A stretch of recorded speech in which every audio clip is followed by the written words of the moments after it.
सुषमाताई अंधारेंनी परवा माझ्या संदर्भामध्ये एक वक्तव्य केलं की शिंदे साहेबांच्या आणि माझ्या संबंधांबद्दल. त्याच्यावर मी असं सांगितलं की सुषमाताई अंधारे हे दिल्लीला नरेश म्हस्केंना का भेटला याचा त्यांनी खुलासा करावा, आणि त्याचा त्यांनी खुलासा केलेला आहे. पण मी बोललेलो माझ्या बाबतीतली बातमी खोटी आहे आणि त्या भेटल्या आहे त्यांनीच खरा म्हणून सांगितलेलं आहे. ते कशासाठी भेटल्या का भेटल्या मला माहीत नाही.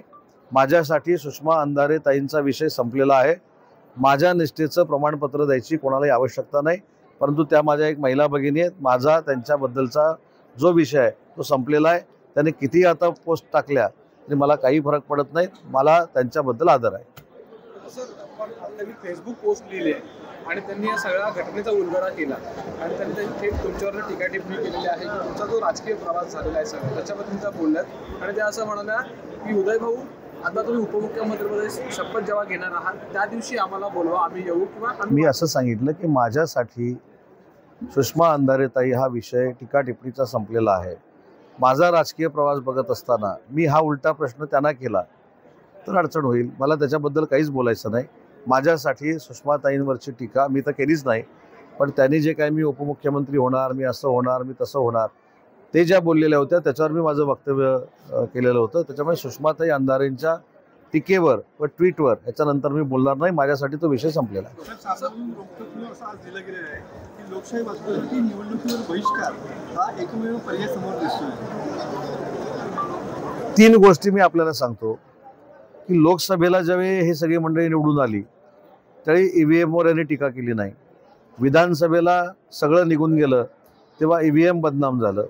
त्याच्यानंतर वोट चोरीवरती आले, परंतु 65 लाख बिहारमधली सगळी मतं बाजूला केल्यानंतर देखील 2/3 मेजॉरिटीनं नरेंद्र मोदी साहेबांचं नेतृत्व स्वीकारलं गेलं. त्याच्यामुळे तो देखील विषय बाजूला पडला. आता ही नवीन टूम काढलेली आहे. आता स्थानिक स्वराज्य संस्थेमध्ये पराभव झाल्यानंतर परत दुसरी नाही, पण आता काढूच शकत नाहीत कारण 3 वर्ष निवडणुकाच नाहीत. आता थेट ते आम्हाला भेटतील लोकसभेच्या निवडणुकीला. उपमुख्यमंत्री काल स्टेटमेंट केलंय की रावणाच्या अहंकारामुळे लंकेचं दहन झालं. आज माननीय एकनाथ शिंदे साहेबांची सोलापूरवरची स्टेटमेंट तुम्ही बघितली असेल की नसेल मला माहीत नाही.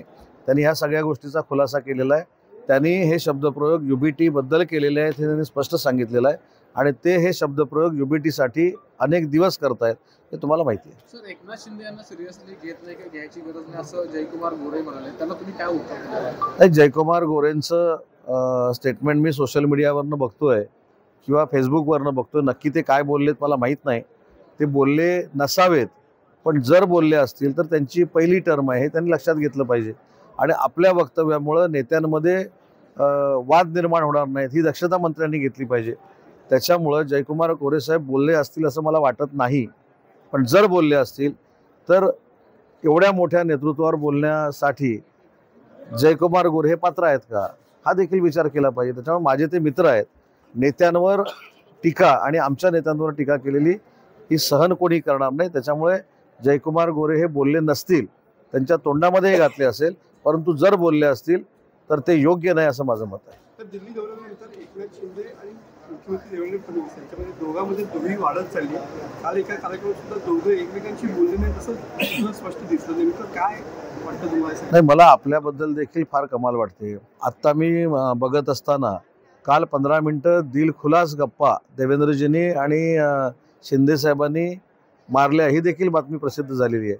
त्याच्यामुळे पहिली बातमी जी होती ती आता बाजूला झालेली आहे. आपण पहिली सकाळचीच बातमी विचारली, रात्रीमध्ये हे घडलंय ना. चिपळूणमध्ये महायुतीमध्ये कुठेतरी शेखर निकमानी वेगळी चूल लागली, पण उभाटामध्ये सुद्धा 2 गट पडल्याची दिसत आहेत. राजू देवळेकर म्हणून तिथे नगराध्यक्ष पदासाठी उभे आहेत, रमेशभाई तिथं उभे आहेत आणि आमचे उमेश सकपाळ तिथे उभे आहेत. मी जास्त काही बोलत नाही, परंतु उमेश सकपाळ यांचा भाजपा शिवसेना म्हणून युतीचा उमेदवार म्हणून विजय नक्की आहे.